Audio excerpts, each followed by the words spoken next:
You've made it to the last week of this course in a really demanding period, I think, in all of our lives. I know for some of us, even more demanding than for others.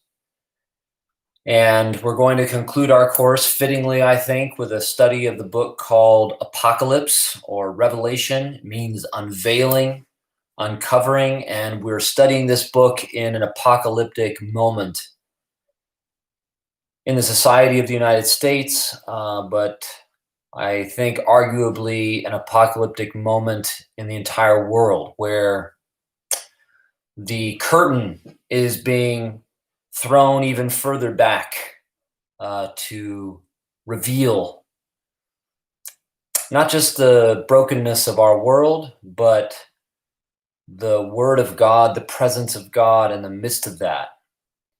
And so I hope that as we study the book of Revelation, you will be feeling the resonance between its central subject, which is the execution of a Jewish man named Jesus by torture, by suffocating him in public out in one of the provinces of the Roman Empire.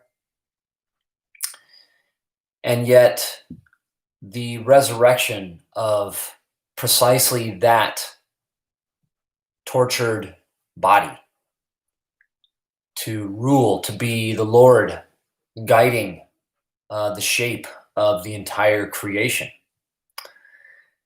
That's the central subject of Revelation, and I hope that you will, as I say, feel the way that it relates to Breonna Taylor and George Floyd, that you'll be able to see that there is something about lives like these that cannot, in fact, be destroyed. That the power of God actually lives in the memory of their bodies and aches, calls for a future for those bodies precisely through the lives of others like us who are invested in the future of those bodies among us, in us.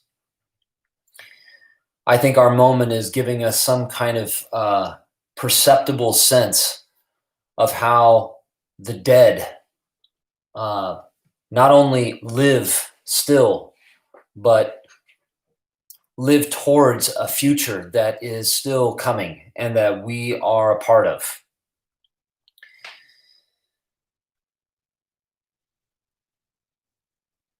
As we get into this book of Revelation, I want to just signal that my way of interpreting it is weird for most or perhaps all of you. And I could approach the study of the book kind of laying out several different models according to which the book has been interpreted historically, is interpreted today.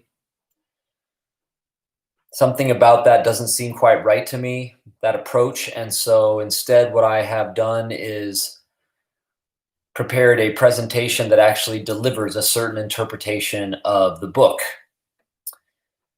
Broadly, I understand the book of Revelation not to be about sort of the end of the world as that has sometimes been imagined, but instead about the consummation, you might say, of the world that is enacted in the death and the resurrection of Jesus as the Messiah of Israel and the Lord of the world. And then the way that that death and resurrection of Jesus unfolds in the death or fall of the temple at the end of his generation's life and the rise of the people of God in the wake of the fall of that temple. The people of God then being, by the spirit of resurrection, the key mode in which the God who is Father to Jesus is present tabernacled, you might say, in the world. The fact that I think that Revelation is primarily about events that we regard as past should not be construed, I don't think, to diminish in any way the relevance of the vision, the prophecy of the book for us in this very moment, because its purpose is to tell us about the world that we have inherited, to show us how it remains God's world, how God has acted in it, and so how God calls us to further embody the way that God has been present in this world. So there's nothing about the past nature of what the book tells us about that minimizes its purchase on our present or our future, because its purpose is precisely to orient us to our present moment based upon how we have gotten here through the apocalypse of God in the past, and to discern how that apocalypse of God is still unfolding among us, aching and calling for a future that we have yet to embody.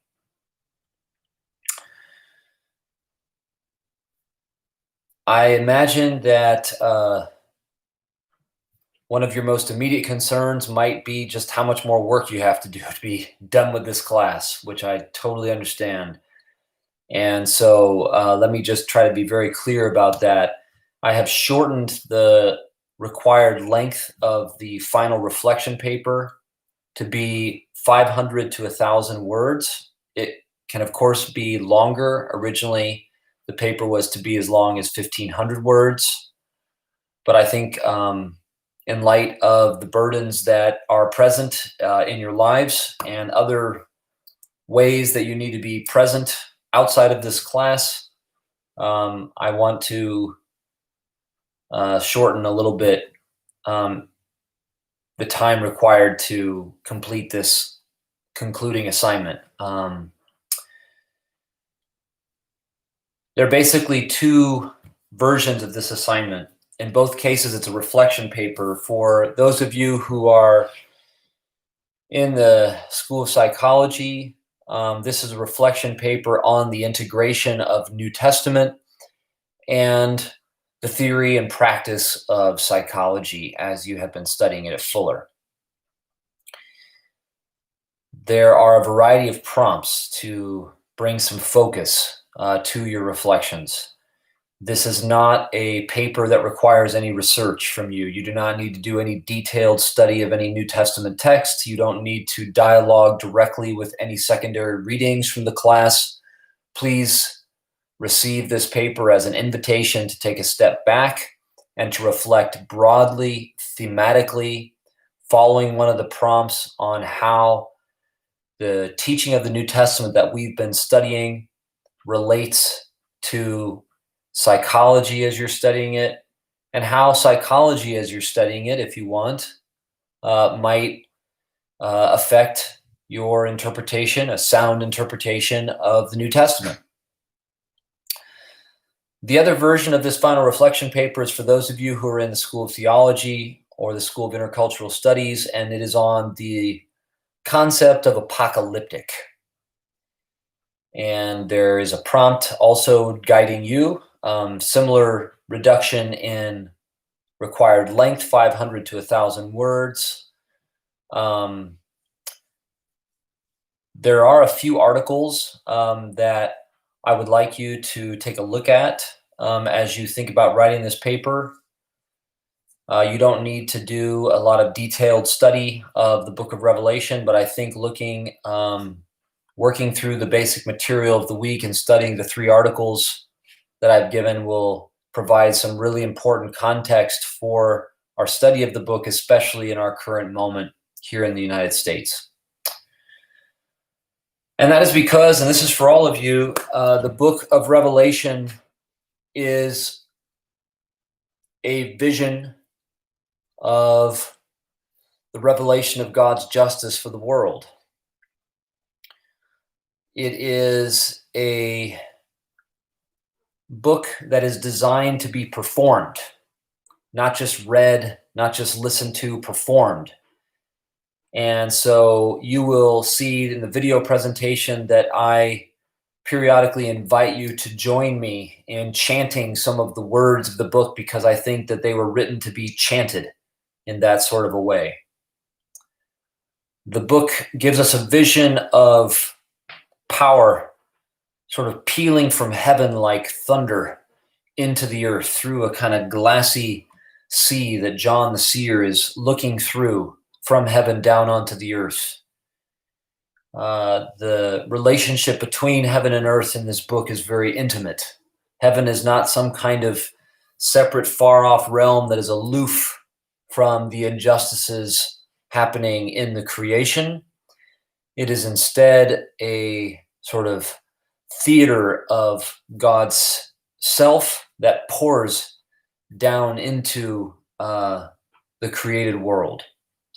And we are invited to be witnesses of that, to join our voices, our bodies in the action of God's revelation in the world.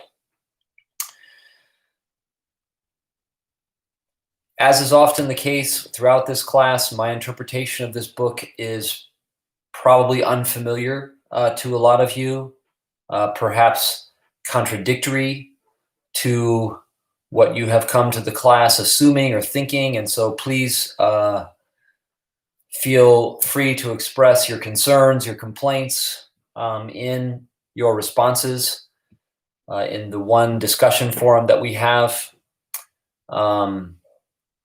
It's a relatively brief response that you're asked to give this week in writing or by video if you prefer, if you want to record a short video of yourself. But your questions there about my interpretation are welcome. Your desire perhaps to tease out what this book might have to say in our moment is especially welcome. Please feel free to reflect directly on that matter as you consider the material and as you study the book of Revelation itself. But that's what we got, guys. So one brief forum response, which I think is just 200 or 300 words, or a 2 to 3 minute video of yourself, plus the final reflection paper, which is to be 500 to 1,000 words. It can be longer, of course, but please don't feel like the range needs to go above 1,000 words. And if 500 words is all you got in you on this subject at this point in your life, that will be adequate. I want to close by expressing my gratitude for the generosity with which you have met the material of this class, my teaching. I know that I have presented the basic terms of the faith that are in the New Testament in ways that sometimes clash with the understandings that you have had in the past that you maybe have brought to the course. And I'm just really thankful that you engaged what I had to present with the charity that you did. So please receive my heartfelt thanks for that. I also want to thank Professor Strawn, especially, but also Emily and Allie for the way they have contributed to our video discussions. They've also responded to some of your questions that you have sent them. And I think they've just really enriched the class, especially on the matters of integration between New Testament and psychology, integration between New Testament and pastoral practice. So thanks to them.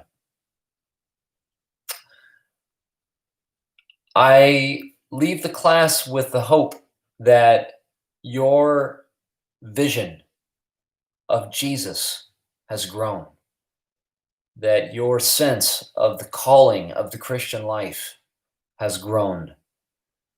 I am sure that you leave the class with many questions. I hope you do, because in the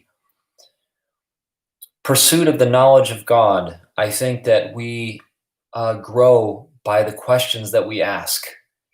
And if they're good questions, then they're not usually very easy questions, but they're questions that guide our hunger for understanding the ways that we attempt to grow. So I hope that that process of growth will continue well beyond the class throughout your training at Fuller and into your practices of ministry, of service, of care, that will occupy you once you are done with your studies. God bless you in this last week. God give you strength, and even a sense of peace about the work of God in the world in our challenging moment. I pray that you will respond to God's call on your life, on our life together in the immediate days ahead.